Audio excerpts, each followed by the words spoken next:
అధికారంలోకి రాకముందు ప్రతి సభలో కూడా ఏవైతే సూపర్ 6 ఇస్తానని చెప్పేసి ఎలా అయితే ప్రామిస్ చేశారో అలాగే ప్రతి సభలో కూడా నేను విద్యుత్ ఛార్జీలు పెంచను అని పునరుద్ఘాటించి మరి గొంతు చించుకునేట్టు అరిసి మరీ చెప్పారనమాట ఆ రోజు.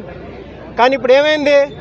ఆయన గెలిచిన 6 నెలల్లోనే ఈరోజు పేద ప్రజలపై 15,500 కోట్ల రూపాయల విద్యుత్ భారాన్ని మోపారనమాట.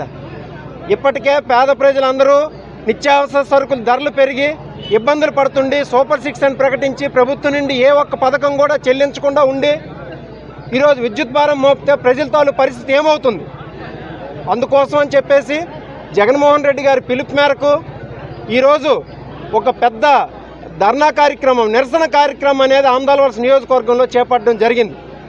ముఖ్యంగా పెంచిన 15,500 కోట్ల రూపాయల భారాన్ని ఇమీడియట్గా తగ్గించాలని, అలాగే ఎన్నికల ముందు ఇచ్చినటువంటి హామీలు ఏవైతే ఉన్నాయో వాటిని నిలబెట్టుకోవాలని, అలాగే ఎస్సీ ఎస్టీలకి ముఖ్యంగా జగన్మోహన్ రెడ్డి గారు ఉన్నప్పుడు ఏమైంది 200 యూనిట్ల వరకు కూడా ఫ్రీగా ఆయన విద్యుత్ అనేది ఇచ్చేవాళ్ళు. ఈరోజు వాళ్ళకి ఏంటంటే ఫ్రీగా ఇవ్వట్లేదు సరికదా, ముందున్న బిల్లు అంతా కలిపి 10,000 15,000 రూపాయలు బిల్లు వేసి చెల్లించిన పక్షంలో వాళ్ళ ఎలక్ట్రికల్ కనెక్షన్ తీసే పరిస్థితి ఈరోజు నెలకొని ఉంది. వీటన్నిటి మీద ఈరోజు ఆమదాలవలస నియోజకవర్గం మొత్తం అందరూ ఏకమై ఈరోజు వచ్చి పోరుబాటు సాగించడం జరిగింది.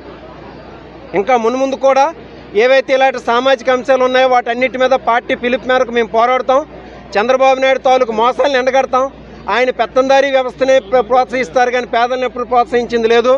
2000 సంవత్సరంలో బషీర్బాగ్లో పేద రైతులందరూ విద్యుత్ ఛార్జీలు తగ్గించమని వస్తే వాళ్ళకి లాఠీ ఛార్జ్ చేసి గుర్రాలతో తొక్కించి కాల్పులు జరిపి రైతులను పట్టున పెట్టుకున్నటువంటి దుర్మార్గుడు చంద్రబాబు నాయుడు గారు. సో ఇవన్నీ పేద ప్రజలు తెలియాలి, రాష్ట్రాన్ని తెలియజెప్పాలి. ఆయన ఈరోజు పెంచిన 15,500 ఛార్జ్ 15,500 కోట్లు, అలాగే వరల్డ్ బ్యాంక్ నుంచి తీసుకొచ్చిన 15,000 కోట్లు మొత్తం కలిపి 30,000 కోట్లు ఈరోజు టెండర్లు పిలిచి అమరావతిని డెవలప్ చేసుకుంటున్నారు. అమరావతి ఎందుకు డెవలప్ చేస్తున్నారండి?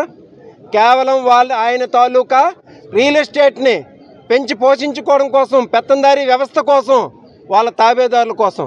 సో వీటన్నిటి మీద పోరాడుతాం. ఈరోజు ఇక్కడికి విచ్చేసినటువంటి ప్రతి ఒక్కరికి కూడా, ప్రతి నాయకునికి, కార్యకర్త